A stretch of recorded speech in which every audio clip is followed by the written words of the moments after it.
नमस्कार दोस्तों, जय जगन्नाथ। जगन्नाथ जी का अत्यंत पौराणिक, जागृत और महत्वपूर्ण मंदिर ओडिशा के पुरी में स्थित है। यह मंदिर अत्यंत भव्य, बड़ा और बहुत सारी रहस्यों से भरा हुआ है। इस मंदिर के प्रभु जगन्नाथ जी को हर साल बुखार आता है। यह बुखार क्यों आता है, इसके पीछे क्या कारण है, यह कब और किस समय आता है और किस समय चला जाता है, इस बारे में आज हम डिटेल में बात करेंगे। पर उससे पहले मैं आपसे विनती करूंगा, अगर आप हमारे चैनल पे नए हो तो प्लीज इस चैनल को सब्सक्राइब कर लीजिए। हम ऐसे ही इम्पोर्टेंट इन्फॉर्मेशन आपके लिए हमेशा लेके आते रहते हैं। तो चलो दोस्तों, हम जानना शुरू करते हैं। एक कथा के अनुसार उड़ीसा राज्य में एक छोटे से गांव में प्रभु जगन्नाथ जी के अत्यंत प्रिय भक्त माधव दास जी रहते थे। माधव दास जी प्रभु जगन्नाथ जी की बहुत भक्ति किया करते थे। माधव दास जी हर रोज अपने काम करते वक्त और बाकी समय प्रभु जगन्नाथ जी की भक्ति करते थे, उनके भजन करते थे। वह हर रोज जगन्नाथ जी के दर्शन करने के लिए मंदिर आते थे। उसके बाद प्रभु जगन्नाथ जी के नाम स्मरण और भजन में अपना पूरा दिन बिताते थे। भक्त माधव दास जी अकेले रहते थे, भगवान के भजन और भक्ति करते थे और समाज की सेवा करते थे। एक दिन भक्त माधव दास जी बीमार हो गए, उनकी तबीयत खराब हो गई। धीरे धीरे जैसे जैसे दिन बीतते गए, भक्त माधव दास जी की तबीयत और खराब होती गई। परंतु भक्त माधव दास जी ने प्रभु जगन्नाथ जी का नाम स्मरण, उनकी भक्ति करना छोड़ा नहीं। बाद में कुछ दिनों के बाद भक्त माधव दास जी की तबीयत और खराब हो गई और वह बेहोश हो गए। तब उनकी सेवा करने हमारे ठाकुर जी, हमारे प्रिय जग के नाथ जगन्नाथ जी एक सामान्य मानव का रूप लेके प्रकट हुए और हमारे प्रभु जगन्नाथ जी भक्त माधव दास जी की सेवा करने लगे। भक्त माधव दास को फल देना,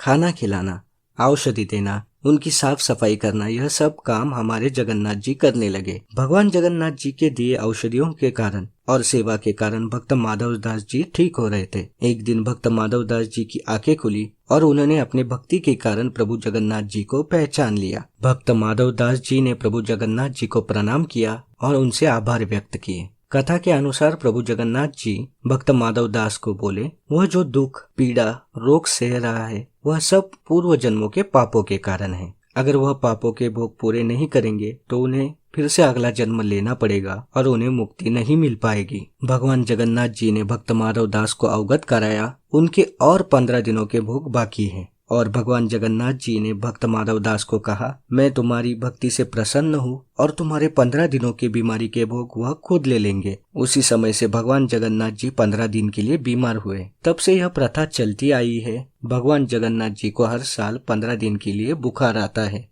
ज्येष्ठ पूर्णिमा को भगवान जगन्नाथ जी को ठंडे जल से स्नान कराया जाता है। इस स्नान के बाद भगवान जगन्नाथ जी को बुखार आ जाता है। 15 दिनों तक भगवान जगन्नाथ जी को एकांत में एक विशेष कक्ष में रखा जाता है। यहाँ उनके निजी सेवक उनकी सेवा करते हैं। इस दौरान भगवान जगन्नाथ जी को फल, औषधि, काढ़ा दिया जाता है, उनकी ध्यान पूर्वक सेवा की जाती है। और 15 दिनों बाद भगवान जगन्नाथ जी स्वस्थ होने पर उन्हें भक्तों के दर्शन के लिए उनकी भव्य रथ यात्रा निकाली जाती है। इस रथ यात्रा में भगवान जगन्नाथ जी के साथ साथ भगवान के भाई भगवान बलराम और बहन देवी सुभद्रा जी की भी रथ यात्रा निकलती है। रथ यात्रा हर साल आषाढ़ मास के शुक्ल पक्ष के द्वितीय तिथि को निकलती है। हम आशा करते हैं यह महत्वपूर्ण जानकारी आपको पसंद आई हो। अगर आपको यह वीडियो अच्छा लगा हो तो कृपया वीडियो को लाइक कीजिए, कमेंट्स में जय जगन्नाथ जी लिखना ना भूलें और चैनल को कृपया सब्सक्राइब करके हमें और जानकारी आप तक पहुंचाने के लिए प्रेरित कीजिए। मिलते हैं अगले महत्वपूर्ण वीडियो में। धन्यवाद। जय जगन्नाथ।